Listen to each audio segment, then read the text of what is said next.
The opening date of this overshadowed roller coaster is coming quick, but what truly makes this addition so perfect to the park at which it resides? Well, let's head into the center of Europe in the sovereign state of Austria to find out. Fantasiana, located a couple dozen kilometers from Salzburg, is a small-scaled family theme park sandwiched between various plots of farmland. This park is most certainly not on many European trip lists, and it flies under the radar due to its secluded location and lack of notable attractions. While the park can't do much about its location, the lack of a star roller coaster will be changing very soon as they are debuting a brand new extreme level attraction that goes by the name of Helios. This ride will be opening on April 12th, replacing the widely unnoticed but just as legendary family coaster Wild Train. And it's got big shoes to fill because Wild Train was probably the most demented and extreme family coaster of all time. Don't believe me? Look at these ejector airtime hills. How is this a rideable, tangible thing? German manufacturer Mach Rides has confirmed that this ride will fall under the Big Dipper umbrella of coaster models along with existing attractions such as Lost Gravity at Wallaby Holland. The only difference is that Helios sports the new and classy ride vehicles that can be found on the first ever striker coaster Voltron Nevera at Europa Park. Anyway, this coaster achieves a max height of around 76 feet, reaches a top speed of 47 miles per hour, and takes riders through 4 inversions, including one on the first drop. And now, it's time to play the coaster enthusiast's #1 voted game show, Is It an Inversion? No, we are not doing that. 2 of these inversions make up the centerpiece of the ride, while the last inversion flies straight through the station. But these elements pale in comparison to one of the most extreme elements on any new for 2025 coaster. Following the wing over drop, you get flung out of your seat for a seemingly endless amount of time on one of the most insane outer banked turns ever built. Only Mach Rides would pull off this psychotic profiling. They've done it once before, and now they're doing it again. So this ride is a textbook short but sweet experience with a mix of intense airtime and floaty inversions, and it will definitely be competing with Wiener Looping, opening at Wiener Prater for the title of Austria's best roller coaster. But what sets Helios apart is that riders maneuver its entire layout while encountering near-miss elements with the surrounding buildings and magnificent theming pieces. While we do not know of any storyline or theme just yet, unless it's got something to do with the Greek sun god, these buildings will elevate the ride experience rivetingly because Fantasiana as a park is very well themed. So now you're probably wondering why Helios is such a perfect addition for the park. Sure, it's a decent ride, but it's nothing too special compared to some of the other rides opening in the same year. Well, first off, it's got an awesome layout. It's the roller coaster equivalent of a nicely mixed track with intricate harmonies, an established leading melody, and perfectly supportive bass.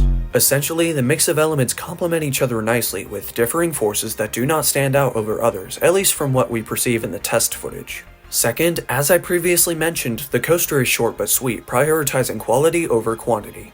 Third, the coaster's setting is awesome. Its location with the themed set pieces, buildings, and distant yet fully visible farmland will make Helios a truly memorable experience. Okay, let's dive just a little bit deeper. This ride has a pretty low capacity, clocking in at 8 riders per train. With 2 trains running on the track and a hypothetical dispatch rate of 1 dispatch every 40 seconds, that's an hourly capacity of 720 riders per hour. Of course, this number is just theoretical, and various guest holdups are bound to occur, including article handling and enforcement of other ride policies. Additionally, the hourly capacity of Lost Gravity is 800 riders per hour with the same vehicle occupancy.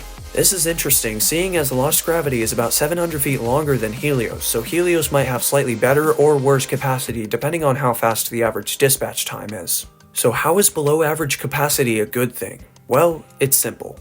At any large-scale theme park, low capacity would be a problem, but we're talking about Fantasiana here.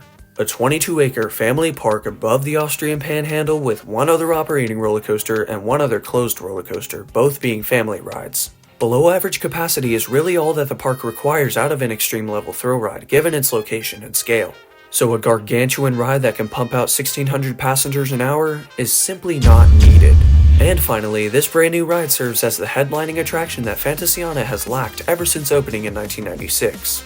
The 2 aforementioned family rides have been the park's only 2 coasters, with Wild Train coming the closest to being the reason for booking the trip. Which it kinda was, but it's dead now, moving on. The point is, Helios is going to put Fantasiana back on the map, and for good reason. Overall, this new coaster will impact its home park as soon as it opens and with resounding effect, but how will Helios impact the industry as a whole? Because spoiler alert, it will.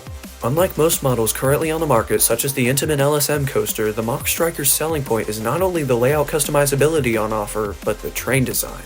The Striker is described on Mach's official website as containing powerful launches, inversions, and quick turns. But its trains are built to withstand these quick directional changes and accelerations while providing efficient throughput.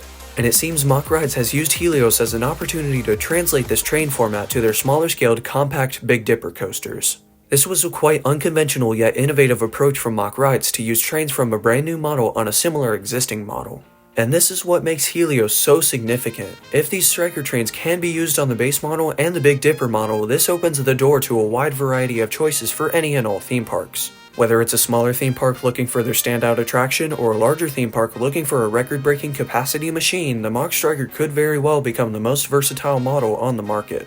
Now, we have yet to see if this model is intended to be more launch-based, and Mach could just be using the Striker trains for their Big Dipper coaster as a lift-hill alternative. Cost may also be an issue, however, this business move might create the perfect balance in a whole range of theme parks looking for a quality ride, regardless of the coaster scale or the park scale.